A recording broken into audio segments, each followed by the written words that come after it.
नमस्कार दोस्तों, स्वागत है आपका हमारे YouTube चैनल राज कंप्यूटर स्टडी में। आज की ये video O level M3 paper के ऊपर होने वाली है।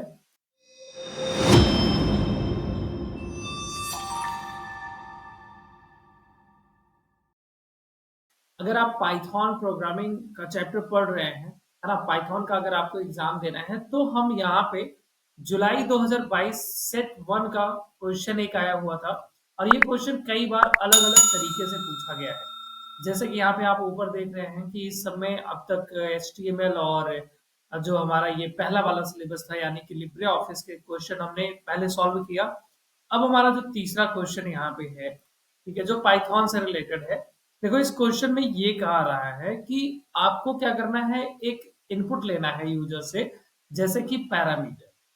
अब यूजर पैरामीटर के अलावा कुछ भी हम दे सकते हैं ना। फिलहाल इस एग्जांपल में दिया गया है कि यूजर से एक इनपुट लीजिए जैसा कि पैरामीटर। हालांकि इनपुट लेना भी नहीं है, आप एक वैल्यू में असाइन कर देंगे, सॉरी ये स्ट्रिंग के अंदर ये वैल्यू असाइन कर देंगे पैरामीटर। अब इसमें ये होना चाहिए कि जो भी कैरेक्टर दोबारा रिपीट हुआ है, जैसे कि यहाँ पे अगर आप देखें तो पैरामीटर में ए यहाँ पे दोबारा रिपीट हुआ है, ठीक है। वापस ई हम देख पा रहे हैं कि यहाँ पे ई भी वापस रिपीट हुई है और आर भी वापस रिपीट हुआ है।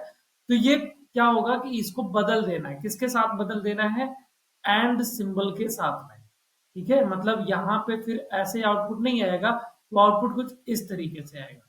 हालांकि यहाँ पे भी ये एंड का निशान होना चाहिए था। यहाँ पे हो सकता है कि ये गलती से ये सही से प्रिंट ना हुआ हो, लिखने में मिस्टेक हुई हो। यहाँ पे भी एंड होना चाहिए क्योंकि ये भी रिपीट है। ओके, तो इस क्वेश्चन को हमें सॉल्व करना है, तो चलिए देखते हैं। अच्छा, कई बार यही क्वेश्चन दूसरे तरीके से पूछा गया, जिसमें अगर आप देखेंगे कोई और सेट, तो उसमें स्कूल लिखा है, पैरामीटर की जगह स्कूल। स्कूल में जो भी कैरेक्टर रिपीट हुआ है दूसरी बार, उसको एंड के साथ में या डॉलर के साथ में बदलने के लिए कहा गया है। तो अब इस क्वेश्चन को कैसे सॉल्व करना है, चलिए बढ़ते हैं हम वीडियो की तरफ, अपने प्रोग्रामिंग की तरफ, और देखते हैं इस क्वेश्चन को कैसे सॉल्व किया जाए। तो हम सबसे पहले यहाँ पे अपने आईडीएल को ओपन कर लेते हैं और इसके अंदर हम अपने प्रोग्राम को लिखेंगे। यहाँ से हम लेते हैं न्यू फाइल। बहुत ही सिंपल सा, बहुत ही छोटा सा ये प्रोग्राम है। देखो, हमें क्या करना है, सबसे पहले एक वेरिएबल बना लेना है, ठीक है। कोई एक वेरिएबल बना लेता हूं मैं, जैसे कि यहाँ पे मैं एक वर्ड के नाम से चलो वेरिएबल बना लिया, ठीक है। आप किसी भी नाम से एक वेरिएबल बना सकते हैं। अब इसमें चूंकि कहा गया है कि पैरामीटर शब्द लेना है, तो आप सीधा ऐसा लिख सकते हो पैरामीटर, ठीक है। ऐसे वैल्यू असाइन करा सकते हो पैरामीटर। लेकिन अगर हम इसमें थोड़ा सा अपनी तरफ से कुछ चेंज करें, आपसे कह दिया जाए कि यूजर से इनपुट लीजिए, है ना।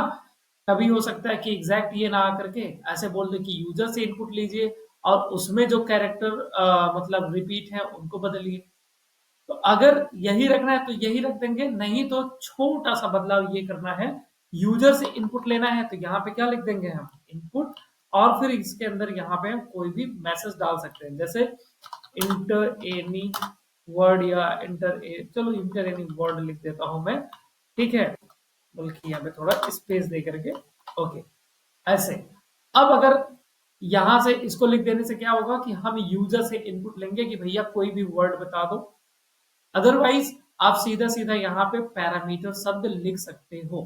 इतना समझ में आ गया, ठीक है। तो अब इसके आगे अगर हम बढ़े तो यहाँ पे अब हमें क्या करना होगा, आगे लूप चलाना होगा। और क्योंकि क्या होगा यहाँ पे, जैसे मान लो कि यूजर ने, मैं कमेंट देता हूँ, यूजर ने एक पैरामीटर नाम से शब्द लिख दिया, पैरामीटर। अब इसका एक एक कैरेक्टर हमें निकाल निकाल के चेक करना होगा। तो इसके लिए ना, जो एक कैरेक्टर निकल के जाएगा और आगे हमें इसको स्टोर करना होगा। तो स्टोर करने के लिए हम एक वेरिएबल ले लेते हैं, जैसे स्ट्रिंग नाम से एक वेरिएबल ले लिया, ठीक है। और यहाँ पे बल्कि मैं पूरा लिख देता हूँ स्ट्रिंग, और इसके बाद में फिर अभी मैं इसको खाली रखूंगा। तो यहाँ पे डबल इन्वर्टेड कॉमा लगा के छोड़ दिया, है ना। मतलब कि ये जो स्ट्रिंग है, अब इसके अंदर कोई वैल्यू नहीं है, ये खाली है, ठीक। एक वेरिएबल जो हमने बनाया स्ट्रिंग नाम से।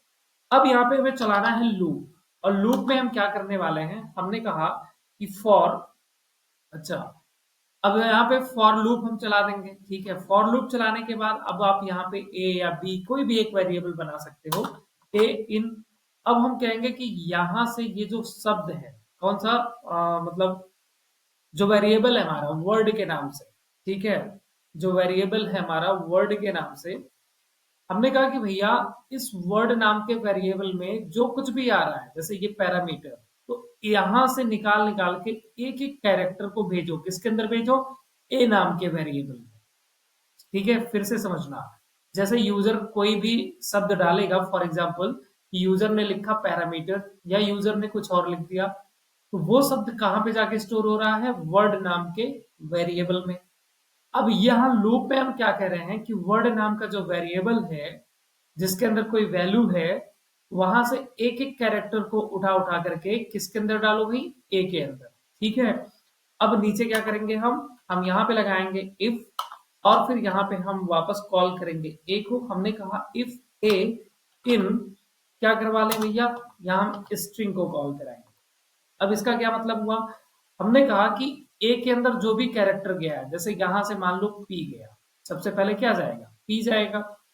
हमने कहा अगर ए के अंदर जो पी है, क्या चेक करो वो स्ट्रिंग के अंदर है, वो पी स्ट्रिंग के अंदर भी है।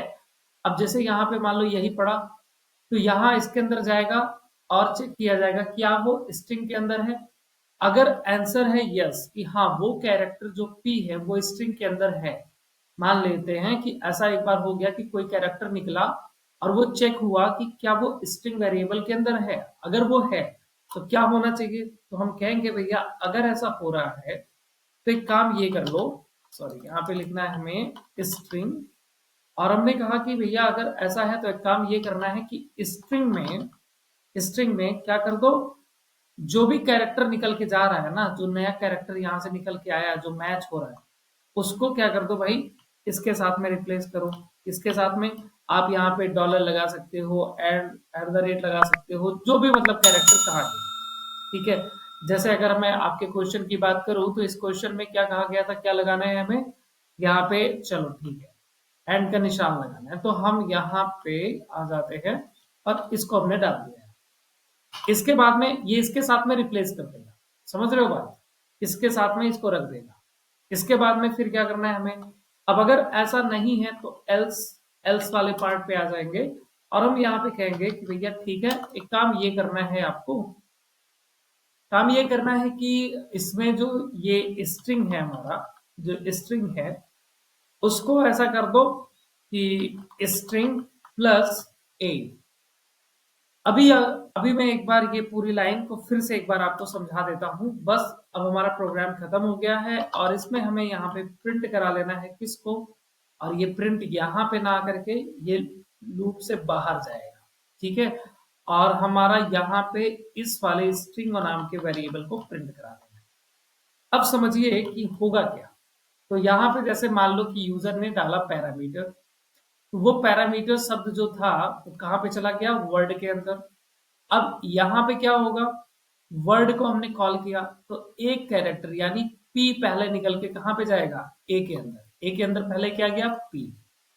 अब यहाँ पे देखो स्ट्रिंग नाम का जो वेरिएबल था ये भी खाली पड़ा हुआ, यहाँ पे हमने कहा कि चेक करो कि जो ए के अंदर है, ए के अंदर क्या है, पी जो है, यानी पी जो है क्या वो स्ट्रिंग में भी है, स्ट्रिंग में है, तो पता चला कि नहीं यार स्ट्रिंग में तो नहीं है। तो अगर स्ट्रिंग में नहीं है तो हमने यहाँ पे फिर क्या कहा भाई, हमने फिर तब ये क्या हो जाएगा, अगर ये स्टेटमेंट यहाँ पे गलत हो जाती है तो ये इस लाइन को रन नहीं करेगा, फिर कहाँ सीधा आ जाएगा, यहाँ पे। ठीक है, यहाँ पे आ जाएगा एल्स पे। और हमने यहाँ पे क्या कहा कि फिर काम ये कर दो कि स्ट्रिंग वाली जो वैल्यू है फिर से कॉल किया वेरिएबल को, प्लस हमने कहा कि स्ट्रिंग जो कि खाली है, अभी के लिए फिलहाल वो खाली है, हमने कहा उसमें क्या ऐड कर दो, जो भी ए के अंदर है, तो ए के अंदर क्या है, अभी क्या निकल के आया, पी निकल के आया, तो यानी अब यहाँ पे पी जो है वो जाकर के स्ट्रिंग नाम के वेरिएबल में सेव हो जाएगा, पी। फिर इसके बाद वापस लूप ऊपर जाएगा और अब की बार एक कैरेक्टर निकलेगा, कौन सा, ए। अब यहां से ए निकला और ए के अंदर चला गया, फिर यहाँ पे जांच की जाएगी क्या ये इसमें मैच हो रहा है, अगर मैच हो रहा है तब तो ये लाइन रन होगी, नहीं हो रहा है तो फिर ये लाइन रन हो जाएगी, यानी स्ट्रिंग अब जिसके अंदर पी है उसके साथ में और किसको ऐड कर दो, ए को ऐड कर दो। अब इसमें स्ट्रिंग में क्या मिल गया, पी ए मिल गया। वापस इसी तरीके से आर भी जाएगा, आर भी मैच किया जाएगा, आर भी नहीं है तो फिर यहाँ पे आने के बाद इसके साथ में आर भी जुड़ जाएगा, यानी अब क्या हो जाएगा पी ए आर। अब वापस यहाँ से फिर से ए निकल के जाएगा। तो जैसे ही यहाँ पे अब की बार ए जाएगा तो पता चलेगा कि हाँ भाई ए तो इसके अंदर है, क्यों यहाँ पे ए आ चुका है ना स्ट्रिंग के अंदर। तो आंसर मिला यस। अब जैसे ही यस मिलेगा तो यहाँ पे हमने क्या कहा, ठीक है फिर जो भी स्ट्रिंग में है यानी क्या है पी ए आर, उसके साथ में अब क्या रख दो, अब उसके साथ में अब ए को ना रखो, मतलब ये जो वाला ए गया है अब इसको ना रखो, अब क्या कर दो उसके साथ एंड को रख दो, तो ये एंड यहाँ पे आ जाएगा। फिर उसके बाद एम जाएगा, फिर एम आ जाएगा, फिर ई चला जाएगा, फिर इसके बाद में क्या चला जाएगा ई चला जाएगा, फिर वापस जब ई जाएगा, ई जाने के बाद वापस ई मैच हो जाएगा कि हाँ जी ई तो यहाँ पे एक बार आ चुका है। अब जब आ चुका है तो हमने कहा ठीक है, तो स्ट्रिंग में जो कुछ भी अब तक है उसके साथ में फिर वापस यहाँ पे क्या कर दो एंड को रख दो, तो फिर से ये एंड को रख देगा। उसी प्रकार जो आर है वो भी मैच करेगा और यहाँ पे फिर से एंड को रख देगा। समझ गए बात, बहुत छोटा सा प्रोग्राम है, बस इतना सा ये प्रोग्राम था। अब अगर हम इसको रन करते हैं, हम यहाँ पे इसको एक नाम दे देते हैं कुछ भी, है ना। चलो हमने यहाँ पे नाम दे दिया रिपीट करके, और इसको मैं करता हूँ सेव, और इसके बाद में इसको कराते हैं रन। तो यहाँ पे हमसे पूछ रहा है कि कुछ भी है यहाँ पे एंटर करेंगे, चलिए हम यहाँ पे डाल देते हैं पैरामीटर, एंटर करेंगे तो देखिए हमारा प्रोग्राम बिल्कुल रन हो चुका है। ठीक है, उम्मीद करता हूं कि आपको ये प्रोग्राम समझ में आ गया होगा और वीडियो भी पसंद आई होगी। अगर वीडियो पसंद आई है तो वीडियो को लाइक करें, चैनल को सब्सक्राइब करें और ज्यादा से ज्यादा लोगों के पास में शेयर करें, और हमारे चैनल से जुड़े रहिए क्योंकि आपको डेली एक एक अपडेट मिलती रहेगी, एक एक वीडियो मिलती रहेगी। मिलते हैं अगले वीडियो में, तब तक के लिए thank you so much, bye bye, take care.